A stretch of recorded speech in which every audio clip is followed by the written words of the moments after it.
Mes parents narcissiques ont failli tuer mon frère pour avoir cru aux fausses accusations d'une camarade de classe. Mais maintenant, ils veulent que nous nous excusions d'avoir ruiné leur vie. Moi, un adolescent de 14 ans, j'ai voulu partager cette histoire depuis longtemps. C'est une longue histoire, alors soyez patients. Je sais que cela peut sembler être un mensonge, mais croyez-moi, j'aimerais que ce ne soit qu'un mensonge. Cela a détruit ma famille, et je n'ai pas le droit d'en parler parce que mes parents veulent oublier ce qu'ils ont fait. Alors, pour être prudent, j'utilise le compte Reddit du frère de mon ami. Eh bien, mes parents avaient perdu leur partenaire, mon père s'était séparé de la mère de ma grande sœur Lucie, Lucie a maintenant 25 ans, et ma mère avait perdu son ex-mari dans un accident de voiture et devait s'occuper de mon frère, maintenant âgé de 23 ans. Cela faisait deux parents célibataires ayant la garde de leurs enfants. Ils se sont rencontrés à la plage et, après avoir discuté et échangé leurs numéros, ils ont commencé à sortir ensemble. 2 ans plus tard, ils se sont mariés. Mais arrêtons de divaguer et passons à l'histoire. Tout a commencé quand j'avais 8 ans, et que mes frères et sœurs avaient 17 et 19 ans. Mon frère était en 3e année de lycée et ma sœur travaillait à l'épicerie près de notre maison. Pendant que mes parents et ma sœur étaient au travail, je restais avec Kirby. Cela peut sembler étrange, mais les meilleurs moments de ma vie étaient ceux passés avec Kirby. Je sais que beaucoup de frères et sœurs plus âgés ne s'entendent pas avec les plus jeunes, mais ce n'était pas notre cas. J'aimais Kirby de tout mon cœur, et je sais qu'il m'aimait aussi. Il prenait toujours soin de moi, jouait avec moi, étudiait avec moi, et parfois même prenait la responsabilité de mes bêtises. Puis, un jour, alors que nous quittions l'école, nous attendions Kirby devant mon école. Nos écoles étaient proches, donc il venait toujours me chercher. Mais cette fois, c'était différent. Il n'est pas venu. J'ai attendu jusqu'à 16 heures, lorsque ma sœur est venue me chercher à la place. Je lui ai demandé ce qu'il était arrivé à mon frère, mais elle n'a pas répondu, elle a juste évité la conversation. Quand nous sommes rentrés à la maison, j'ai été choqué par le bruit de choses qui se brisaient à l'intérieur de la maison et par les cris terrifiants de mes parents. Dès que nous sommes entrés, la scène ne pouvait pas être pire. Kirby était effondré au sol pendant que mon père lui donnait des coups de pied et lui jetait des assiettes, et ma mère hurlait des insultes horribles contre lui. J'étais tellement effrayé que je n'ai pas bougé du côté de ma sœur. Elle m'a emmené à l'étage et m'a dit de ne pas sortir de la chambre jusqu'à nouvel ordre. Je suis resté là, écoutant et pleurant. Je n'avais jamais vu ma famille comme ça, et je peux dire aujourd'hui que je les crains encore, peu importe mon âge. Puis, soudain, j'ai entendu une sirène, et en regardant par la fenêtre, j'ai vu 2 véhicules et de nombreux policiers en sortir. Un peu plus tard, ils sont entrés dans la maison et, peu après, j'ai entendu plus de cris et une voix dire « Arrestation ». Ensuite, j'ai vu mon père et ma mère être emmenés de force par la police jusqu'au véhicule. Mes parents hurlaient des mots horribles à mon frère, le traitant de misérable ver qui méritait d'être tué, et ma mère était toujours d'accord. Après qu'ils aient été mis dans la voiture, je suis descendu, et mon Dieu, c'était terrifiant. Lucie pleurait par terre avec Kirby dans ses bras. Il était complètement ensanglanté et couvert de bleu. Après cette scène, tout est devenu flou. Je me souviens seulement d'être dans une ambulance et à l'hôpital. Cela ressemblait plus à un rêve, mais ma sœur n'est pas d'accord et dit que c'était un cauchemar et le pire jour de sa vie. 3 jours plus tard, mes parents étaient toujours en prison pour agression et tentative de meurtre, alors ma sœur a pris quelques jours de congé pour s'occuper de moi. Finalement, j'ai eu le courage de demander à ma sœur ce qui s'était passé. Lucie, étant la première personne à m'avoir jamais traité comme un adulte, m'a dit la vérité. Notre frère Kirby avait été accusé de viol par une fille de son école. Elle avait couru au bureau de l'école en criant et couverte de bleu, affirmant que Kirby l'avait agressée. L'école avait appelé nos parents et les parents de la fille, et même la police était impliquée. Bien que Kirby ait expliqué à nos parents qu'il n'avait rien fait, ils ont refusé de l'écouter et ont pris le parti de la fille. Puis la police a dit qu'elle enquêterait et ferait des tests, donc Kirby et la fille ont été autorisés à rentrer chez eux, et c'est là que tout s'est passé. Maintenant, mon frère était hospitalisé avec un risque élevé de développer de graves problèmes physiques en raison de la gravité des coups qu'il avait reçus. Le lendemain, la police a appelé ma sœur au commissariat, et elle a dû m'emmener avec elle. Mais ce qu'ils nous ont dit était, au minimum, terrifiant. Apparemment, la fille qui avait accusé Kirby était une Karen. Juste une note, Karen, si tu lis ceci, sache que tu es la personne la plus méprisable que je connaisse. J'espère que tu brûleras en enfer, espèce de salaud. Tu as détruit nos vies. Elle avait déposé un faux rapport parce qu'elle et Kirby se détestaient à l'école. Après une énième dispute entre eux, elle s'était infligé des blessures et avait prévu de dire qu'il l'avait frappée. Mais ensuite, elle est allée plus loin, l'accusant de viol en pensant que cela le ferait expulser. Mais cette fille diabolique a fait une erreur, elle en a parlé à ses amis lors d'un appel vidéo et a ri de toute l'histoire. Ce qu'elle n'avait pas prévu, c'est que tout le monde se retournerait contre elle, sauf sa meilleure amie, qui avait elle-même été victime d'abus sexuels dans son enfance et n'avait jamais été crue jusqu'à récemment. L'ex-meilleure amie de Karen est allée voir la police et leur a tout raconté, réussissant même à enregistrer une partie de la conversation après que Karen ait avoué. La police a interrogé Karen, et par peur d'être arrêtée, elle a avoué la vérité. Ma sœur était furieuse. Elle voulait tuer Karen sur place, mais la police l'a calmée en disant que les parents de Karen devraient payer une amende pour dépôt de fausses plaintes et diffamation. Ma sœur trouvait cela juste, mais ce n'était pas suffisant. Quand nous sommes rentrés à la maison, nos parents étaient là. Dès que ma sœur les a vus, elle a explosé. Elle leur a tout raconté de ce qui s'était passé au commissariat, criant pendant qu'ils écoutaient en silence, de plus en plus choqués à chaque phrase. À la fin, ma mère était déjà en larmes, et mon père était toujours figé. Puis il a fait la pire chose, il a demandé « Es-tu sûr de ça ?» Mon Dieu, c'était le pire choix de mots que j'ai jamais entendu. Lucie leur a fait un long discours sur leur comportement horrible en tant que parents pour avoir cru aux accusations sans aucune preuve.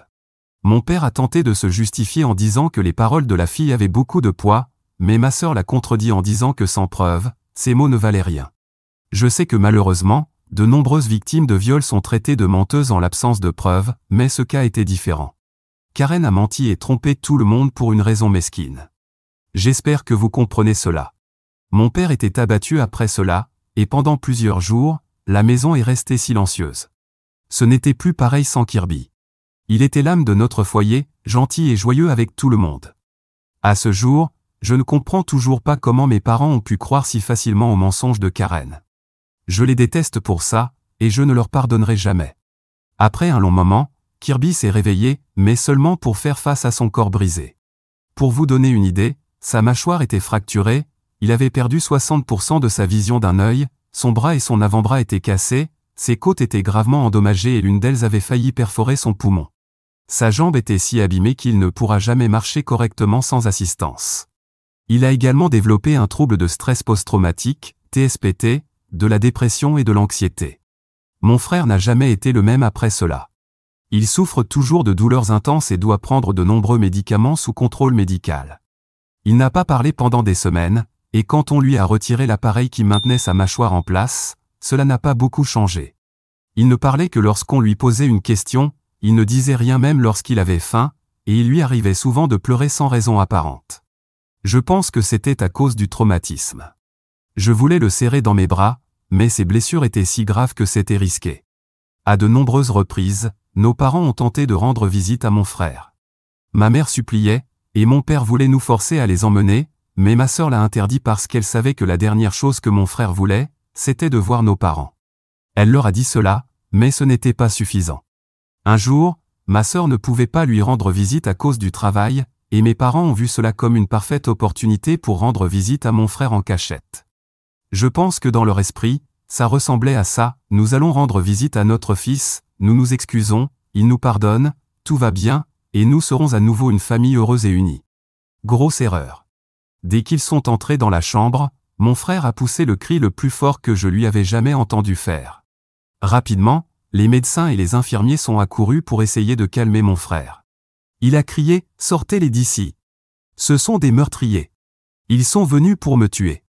S'il vous plaît, sortez-les d'ici. » Et peu après, il s'est mis à pleurer avant de s'évanouir sous l'effet du stress. Bien sûr, mes parents ont été expulsés et ont officiellement été interdits de voir Kirby, seule ma sœur et moi étions autorisés à lui rendre visite. Ma mère a pleuré toute la nuit, tandis que mon père continuait de blâmer mon frère, disant qu'il exagérait. Après de nombreux mois de récupération physique et mentale, Kirby a finalement quitté l'hôpital. Mes parents ont eu l'audace de lui demander de revenir à la maison. Cependant, ils ont reçu cette réponse. Je ne reviendrai pas dans cette maison, même si c'était le dernier endroit sur Terre. À partir de maintenant, je n'ai plus de parents. J'espère que vous paierez pour tout ce que vous m'avez fait. Mon frère est allé vivre chez ses grands-parents paternels, qui n'avaient aucune idée de ce qui s'était passé jusqu'à ce moment-là, et il a pris une ordonnance de protection contre nos parents. Il a dit que ma sœur et moi étions les bienvenus pour lui rendre visite quand nous le voulions, et nous l'avons fait. Je suis sûr d'avoir passé plus de temps avec lui qu'à la maison avec nos parents. Mais la goutte d'eau qui a fait déborder le vase a été lorsque nous avons découvert, lors d'une réunion de famille, que mon père avait menti à toute notre famille, en disant que notre frère avait quitté l'école pour sombrer dans la drogue et qu'il avait quitté la maison en emportant ses affaires et l'argent qu'ils avaient économisé pour mes études universitaires. Cet argent ne leur appartenait même pas.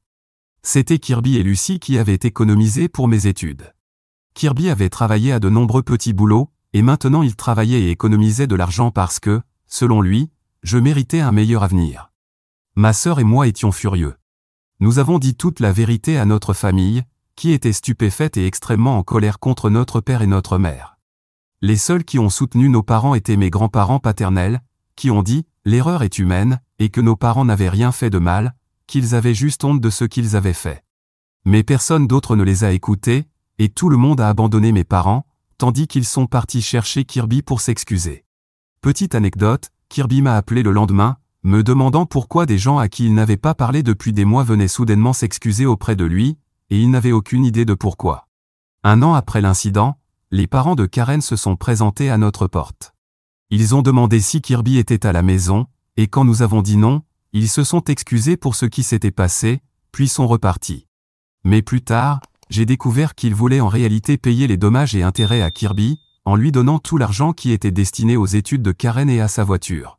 Mon frère les a remerciés mais a dit qu'il ne pardonnerait jamais Karen, et que si elle se présentait un jour devant lui, il lui dirait ces 4 vérités en face. Ses parents ont accepté cela et sont partis. Actuellement, mon frère aîné va beaucoup mieux, mais il n'est pas guéri. Il a encore de nombreux cauchemars liés à ce jour-là, ce qui provoque des crises d'angoisse, et quelqu'un doit se rendre auprès de lui pour l'apaiser. Je veux être là pour aider mon frère, alors j'ai décidé d'emménager avec Kirby. D'abord, j'ai parlé à mon frère, au début, il était hésitant, mais il a accepté et a discuté avec ses grands-parents, qui ont également accepté. J'ai parlé avec Lucie, et elle a trouvé que c'était une excellente idée, mais quand j'en ai parlé à mes parents, ce fut une toute autre histoire. Ma mère a fondu en larmes, et mon père était désespéré, disant que tout le monde les avait déjà abandonnés et que maintenant, leur plus jeune enfant aussi. J'ai été irrité et je leur ai dit qu'ils m'avaient déjà perdu cet après-midi maudit et qu'ils ne me retrouveraient jamais. Mon père, un homme de 50 ans qui disait toujours que pleurer était pour les faibles, s'est mis à pleurer comme un bébé, disant qu'il avait déjà tout perdu et ne voulait pas me perdre aussi.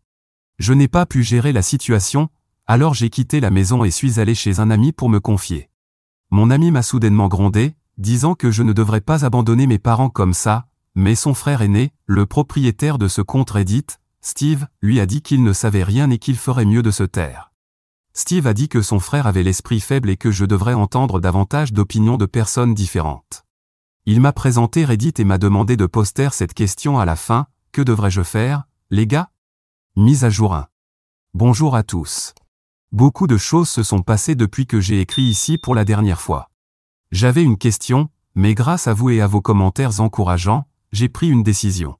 Merci à tous pour votre soutien, et merci aux propriétaires de ce compte pour m'avoir soutenu. Alors, commençons. J'ai dû m'enfuir de chez moi parce que mes parents m'interdisaient de partir. J'ai attendu qu'ils aillent faire les courses ensemble, car ils ne m'emmenaient jamais avec eux, pensant que je leur demanderais simplement d'acheter plein de choses. Mais surprise, cette fois, ils m'ont emmené avec eux, c'était un vrai chaos. Je prévoyais de ne prendre que l'essentiel dans un sac à dos et quelques collations pour que cela paraisse normal. Alors, dès que nous sommes arrivés au magasin, j'ai demandé à aller aux toilettes. Heureusement, ils étaient tellement obsédés par la hausse des prix des aliments que mon père m'a juste dit d'y aller et de revenir rapidement. Plot twist, je ne suis jamais revenu. J'ai couru hors du magasin aussi vite que possible et j'ai pris le premier bus en direction de la maison des grands-parents de Kirby. Quand je suis arrivé, c'est la grand-mère de Kirby qui m'a accueilli et m'a dit de m'installer pendant que Kirby et son grand-père rentraient à la maison. Quand ils sont arrivés, je leur ai raconté tout ce qui s'était passé, et la réaction de mon frère n'était pas celle à laquelle je m'attendais. Il a dit que j'avais été très irresponsable de m'enfuir et que c'était dangereux, car il aurait pu m'arriver quelque chose. Cela peut sembler être de la colère, mais j'aime quand il me gronde, ça montre qu'il se soucie de moi, contrairement à nos parents, qui ne se sont même pas rendus compte de ma disparition pendant 3 jours. J'ai accepté la réprimande avec plaisir et j'ai demandé si je pouvais rester. Tu reviendrais ici même si je te renvoyais chez eux, alors autant que tu restes, a-t-il dit. J'étais tellement heureux que je l'ai serré dans mes bras. Ses grands-parents étaient également très heureux de la décision de mon frère, mais ma joie s'est éteinte quand il a dit qu'il devait avertir mes parents. J'ai protesté parce que je savais qu'ils viendraient me chercher, mais mon frère a dit. Ils sont agressifs, mais ils ne sont pas idiots. Si nous ne les prévenons pas, ils pourraient appeler la police et dire que je t'ai kidnappé et que je te retiens en otage. J'ai appelé ma mère. Elle a à peine décroché avant de commencer à me hurler dessus, me demandant où j'étais. Quand j'ai dit où j'étais, elle s'est encore plus énervée et a commencé à crier dans une langue étrange pour que tout le monde autour d'elle puisse entendre. J'aurais pu rester là à les écouter me crier dessus, mais j'ai raccroché quand j'ai vu que Kirby était mal à l'aise avec les cris. Après l'agression, il était devenu sensible aux voix fortes, je maudissais nos parents pour ce qu'ils lui avaient fait. J'étais furieux et je leur ai dit qu'ils pouvaient venir me chercher de force, mais mon frère a dit. Ils sont agressifs, mais pas idiots. Pour moi, ils le sont. J'ai une ordonnance de protection contre eux, et s'ils s'approchent, nous appellerons la police. Comme il se trompait. 1h30 plus tard, il frappait violemment à la porte d'entrée, insultant et criant après mon frère. Les grands-parents de Kirby leur ont dit de partir ou ils appelleraient la police, ce qui n'a fait que les énerver davantage, et ils ont continué à marteler la porte. Je voulais descendre et leur dire de partir, mais Kirby avait besoin de moi. Je devais le retenir parce qu'il voulait les affronter. Il avait tellement de colère refoulée envers eux, il avait même dit une fois qu'il voulait les tuer lentement et douloureusement. Je suis d'accord avec ça, mais je pense qu'il ne devrait pas se salir les mains avec eux. Puis, ils ont défoncé la porte et ont commencé à saccager la maison en me cherchant. J'ai décidé de descendre pour les faire sortir.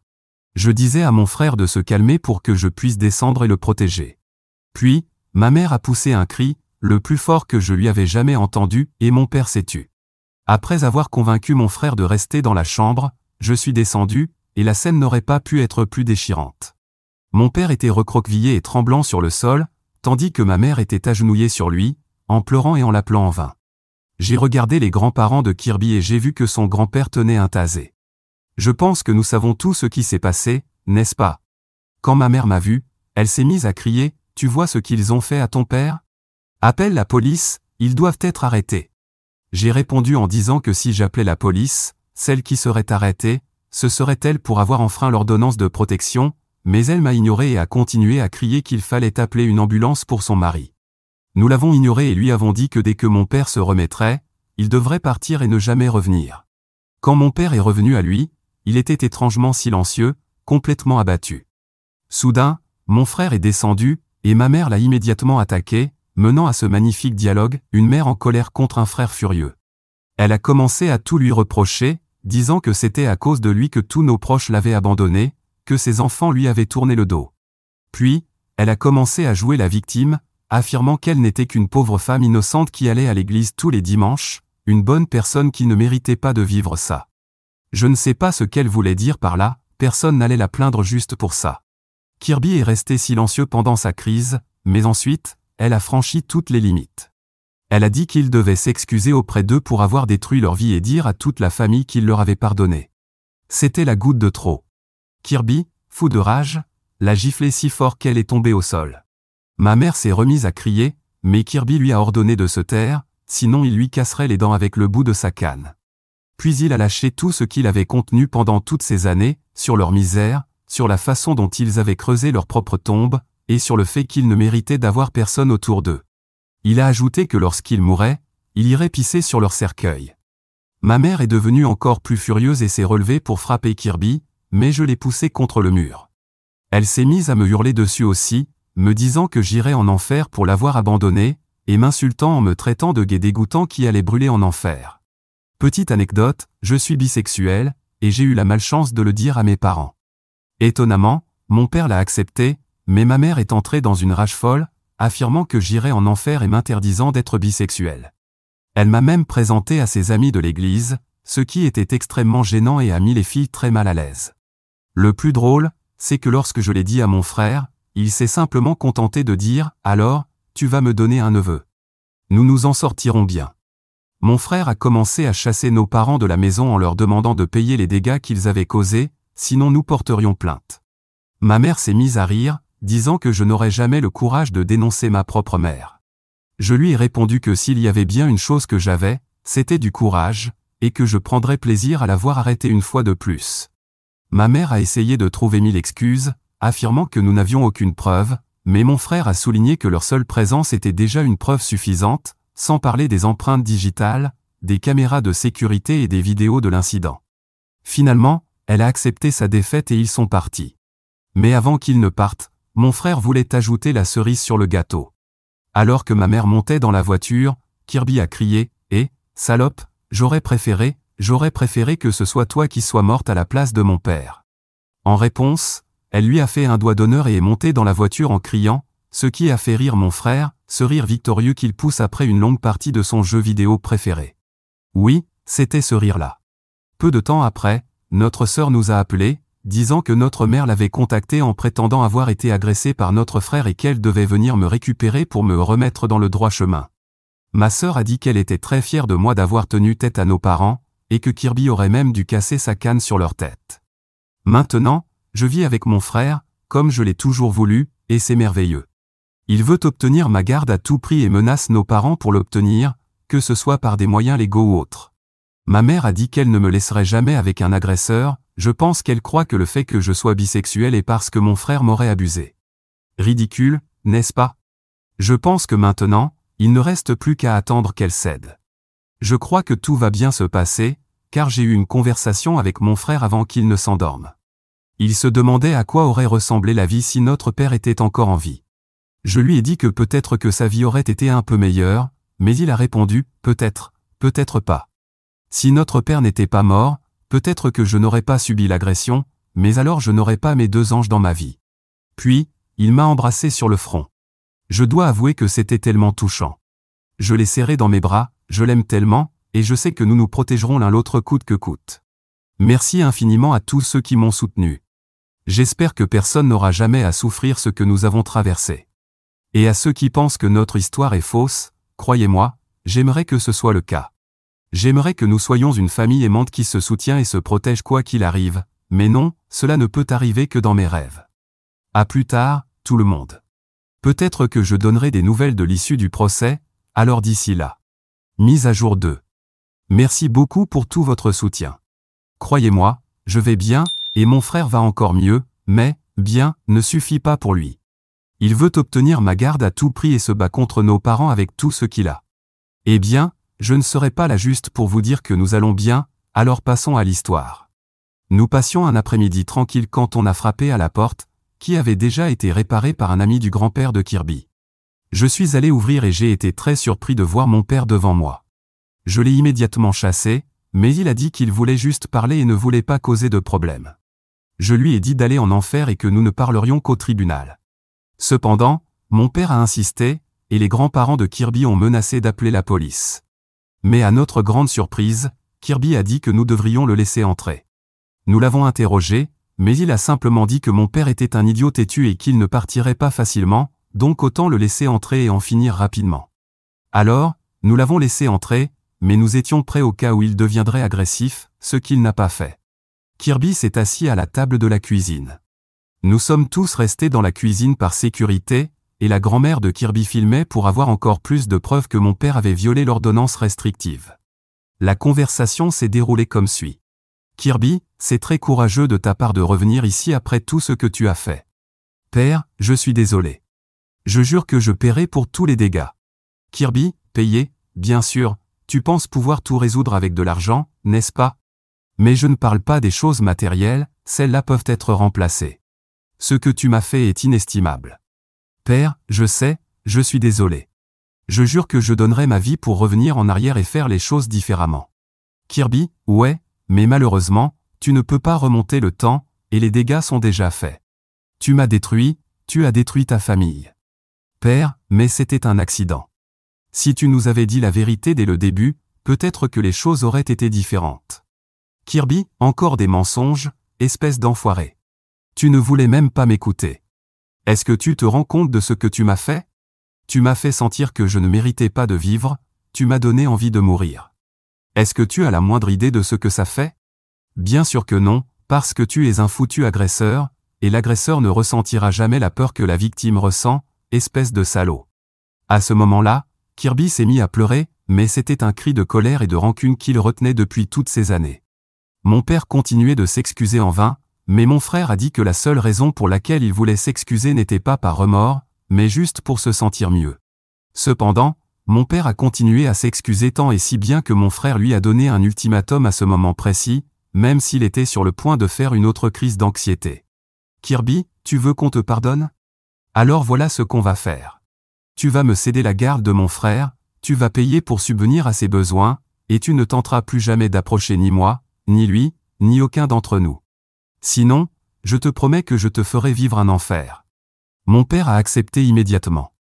Je vais vous dire une chose, je n'ai aucune pitié pour mon père, mais je ne l'avais jamais vu aussi abattu auparavant. Je crois que la prise de conscience de ses actes l'a frappé de plein fouet, mais je n'ai pas de peine pour lui. Il le mérite. Il mérite de ressentir la misère qu'il a infligée à notre famille. Peu de temps après tout ça, il est parti en disant qu'il essaierait de convaincre ma mère de renoncer à ma garde. Il m'a aussi demandé pardon, mais je l'ai simplement ignoré. Au moment précis où il a franchi la porte, mon frère s'est effondré. Je pense que son courage s'est évaporé à ce moment-là. Il s'est mis à pleurer, et tombé à genoux, hyperventilant et transpirant à froid. Nous l'avons emmené dans sa chambre pour qu'il puisse s'allonger. Nous lui avons donné son médicament contre l'anxiété, mais rien ne semblait l'aider. J'ai appelé ma sœur et lui ai raconté tout ce qui s'était passé. Elle est venue immédiatement, et nous sommes tous restés dans la chambre à essayer de le calmer. Ma sœur n'arrêtait pas de dire que mon frère, à cet instant précis, était l'une des personnes les plus courageuses que nous connaissions. Peu importe à quel point il avait peur, il avait eu la force de rester dans la même pièce que notre père, son agresseur. Après de longues heures, mon frère a finalement réussi à se calmer et à s'endormir. Par précaution, Lucie et moi avons dormi avec lui, car il risquait de faire beaucoup de cauchemars après tout ça. Mais bien sûr, les choses ne pouvaient pas simplement en rester là. Ma mère nous a appelés quelques heures plus tard, demandant ce que Kirby avait bien pu faire à son mari, accusant mon frère d'avoir ensorcelé son adorable mari et disant que maintenant, il voulait tout lui donner. Ma sœur lui a simplement dit d'aller en enfer et a ajouté qu'au moins l'un d'eux avait retrouvé la raison. Eh bien, encore une fois, j'espère que tout se passera bien et que ma mère finira par retrouver la raison et fera ce qu'il faut. Merci infiniment à tous pour votre soutien, et merci à Steve, le propriétaire de ce compte, qui a toujours été là pour moi depuis que j'ai raconté mon histoire pour la première fois. Bon, je vous laisse maintenant, je vous enverrai des mises à jour si besoin. À plus tard. Eddie, pour ceux qui se demandent pourquoi j'utilise de faux prénoms, c'est parce que je ne veux pas que la vie privée de mes frères et sœurs soit envahie avec leur vrai prénom. Mise à jour 3. Cela fait un moment, donc vous méritez tous au moins une dernière mise à jour, et je peux dire que je suis tellement heureux parce que c'est enfin terminé, c'est vraiment terminé. Je suis libre de cet endroit et de ces personnes. Bon, passons à la mise à jour. Ma mère a refusé de renoncer à ma garde d'une quelconque manière. Mon père l'a menacée de toutes les façons possibles, mais elle n'en avait rien à faire. Elle a dit qu'elle ne m'abandonnerait jamais et qu'elle ferait tout pour me récupérer. Alors, puisqu'elle ne voulait pas céder, nous avons eu recours à la pression psychologique. Nous avons informé toute notre famille de ce qui se passait et expliqué que mon frère voulait obtenir ma garde. Notre famille a compris et s'est directement retournée contre ma mère, en disant qu'au minimum, elle et mon père devraient essayer de réparer leurs erreurs du passé. Cependant, ma mère a bloqué tous nos proches, affirmant que mon frère les avait ensorcelés. Classique, la raison est vue comme de la sorcellerie. Mais ma mère a prouvé qu'elle était une personne complètement irrationnelle et incontrôlable. Une semaine après mon départ, elle m'a appelé, avec ce ton arrogant de Karen, en disant « Tu as deux options, soit tu rentres à la maison sans te plaindre et on oublie tout ça, soit tu restes là-bas, et cette vermine en subira les conséquences. » Je n'ai pas laissé sa menace m'intimider et j'ai répondu que mon frère avait un prénom qu'elle lui avait elle-même donné, et qu'il ne retournerait jamais dans cette maison, même pas mort. Puis elle a raccroché. J'avais peur qu'elle fasse quelque chose de mal à Kirby, alors je l'ai appelé pour le prévenir. Il m'a dit de ne pas m'inquiéter et que quelqu'un me préviendrait si quelque chose arrivait. Et puis, c'est arrivé. La police a frappé à la porte de notre voisine, une adorable dame âgée, d'ailleurs. La police avait reçu un signalement de maltraitance sur mineur dans la maison et, voyant que c'était faux, ils sont repartis. J'ai vite compris ce qui s'était passé, ma mère avait appelé la police, mais elle était tellement plongée dans sa folie qu'elle s'était trompée d'adresse, ce qui a conduit les policiers à se rendre à la mauvaise maison. Comme nous savions que c'était elle, elle m'a appelé quelques heures plus tard en disant qu'elle pourrait retirer le signalement si je rentrais à la maison sans me plaindre. Bien sûr, je lui ai dit d'aller en enfer et j'ai raccroché. Mon frère s'est excusé auprès de la voisine pour ce qui s'était passé, puis il a décidé que puisque ma mère voulait jouer salement, nous allions jouer salement aussi. Nous avons utilisé notre dernière arme, notre grand-mère maternelle. La seule personne que nous savions que ma mère détestait encore plus que mon frère. Il a été difficile de trouver son contact car, malheureusement, notre grand-mère nous déteste, ma sœur et moi, pour la simple raison que nous sommes les enfants de notre père. Oui, elle est le type de grand-mère qui a un petit enfant préféré, qui, dans notre cas, est Kirby, ce qui nous a donné un avantage absurde. Après avoir littéralement traqué son numéro et son adresse, nous l'avons enfin trouvé. Mon frère l'a donc appelé et lui a tout raconté, littéralement tout, de la maltraitance jusqu'au problème actuel. Il lui a ensuite demandé si elle pouvait nous aider. Et la seule réponse de notre grand-mère a été qu'elle serait là dès que possible. Et croyez-moi, 1h30 plus tard, elle est arrivée dans notre ville. C'était une bonne chose car mon frère lui avait seulement demandé de parler à ma mère au téléphone, et elle avait accepté l'accord. Elle est allée directement chez mes parents pour une visite surprise. Ma mère déteste absolument ça, et elle nous a appelés, Lucie et moi, en demandant si mon frère avait quelque chose à voir avec cette visite. Nous l'avons simplement ignoré. C'était en fait plutôt drôle, notre grand-mère rendait volontairement nos parents fous, et ils ne pouvaient rien y faire. Je sais que ma mère est avide d'argent, et ma grand-mère possède une bonne quantité de terres qui, si elles étaient vendues, pourraient subvenir aux besoins de quelqu'un pendant longtemps. C'est ça, en plus d'être idiot, stupide et carrément psychopathe, mes parents sont aussi cupides. Je pense que mon frère a dû naître dans la mauvaise famille parce que ça semble juste impossible. Et après 2 semaines à tourmenter nos parents, ma mère a enfin demandé quand elle partirait. Elle a répondu qu'elle ne partirait que lorsque ma mère renoncerait enfin à ma garde. Ma mère a refusé et a commencé à essayer de faire partir notre grand-mère à la place. Puis, notre grand-mère a joué sa dernière carte, soit ma mère renonçait à ma garde, soit elle serait complètement retirée de son testament. L'enfant ou l'argent, devinez ce qui a gagné? Nous sommes allés au tribunal, et croyez-moi, si les regards pouvaient tuer, mes parents seraient déjà enterrés. Le juge a examiné tout l'historique de ce qui s'était passé et s'est montré indigné, se demandant comment mes parents avaient pu échapper si facilement à la justice. Eh bien, à mon avis, malheureusement, dans ce monde, l'argent vaut plus que les crimes de certaines personnes. Mon père a même caché son visage, mais ma mère est restée là, confiante, pensant qu'elle n'avait rien fait de mal. Je pense que les moments les plus intenses ont été lorsque Kirby et ma mère se lançaient des regards noirs de temps en temps. Croyez-moi, si vous aviez été là et que vous aviez vu la façon dont ils se regardaient, vous auriez été terrifiés. Parfois, j'oublie que ces deux-là ont vécu ensemble autrefois. Ma mère peut faire semblant d'être normale et agir comme votre amie, mais elle est fausse et manipulatrice. Si vous faites ou dites quelque chose qui ne lui convient pas, vous devenez une menace et êtes sévèrement critiqué pour cela. Mon frère, en revanche, a un esprit si ouvert que cela m'effraie presque. Il peut se lier d'amitié avec presque n'importe qui. Si jamais vous voyez un jeune homme avec une canne, souriant et saluant les gens, vous pouvez être à peu près sûr que c'est mon frère. Alors dites-moi, comment est-il possible que ces deux êtres complètement opposés aient un jour partagé le même corps? Revenons au processus judiciaire, c'était très compliqué mais, en même temps, rapide. Après tout, mes parents n'ont même pas osé se battre pour moi. Notre avocat a donc proposé un accord selon lequel je resterai avec mon frère, et mes parents devraient payer une pension alimentaire très généreuse. Ma mère a demandé pourquoi ils devaient payer une pension alimentaire alors que j'étais désormais sous la responsabilité de mon frère, mais à la fois mon père et notre grand-mère lui ont dit de se taire et d'accepter l'accord. Après tout ce temps et tant d'anxiété, nous avons enfin réussi. Maintenant, je peux vivre avec mon frère, et ils n'auront plus aucun droit sur moi. Exactement 30 minutes après le verdict, j'ai supprimé les contacts de mes parents. Je n'en ai plus besoin. Ils font désormais partie d'un passé que je veux oublier. Mais ce n'est pas tout, avant de partir, notre grand-mère a fait une révélation. Ma mère n'a jamais été mentionnée dans le testament. Notre grand-mère l'avait retirée juste après qu'elle ait épousé mon père. C'était même amusant, elle a littéralement tout échangé contre quelque chose qu'elle n'aura jamais. La seule personne présente dans son testament est mon frère, et elle n'a même pas idée à quel point c'est une bonne chose de mon point de vue. Notre frère, notre Kirby, a obtenu tout ce qu'il voulait et méritait. Je ne sais pas si je dois appeler ça la justice divine ou autre chose, mais oui, il le méritait, et nous ne pourrions pas être plus heureux pour lui. Merci à tous sur Reddit et aux propriétaires de ce compte. Je suis heureux, vous tous m'avez aidé et conseillé pendant ce chapitre horrible de ma vie, et maintenant, il se termine avec une fin heureuse. J'espère ne jamais avoir à revenir ici, sauf si c'est absolument nécessaire.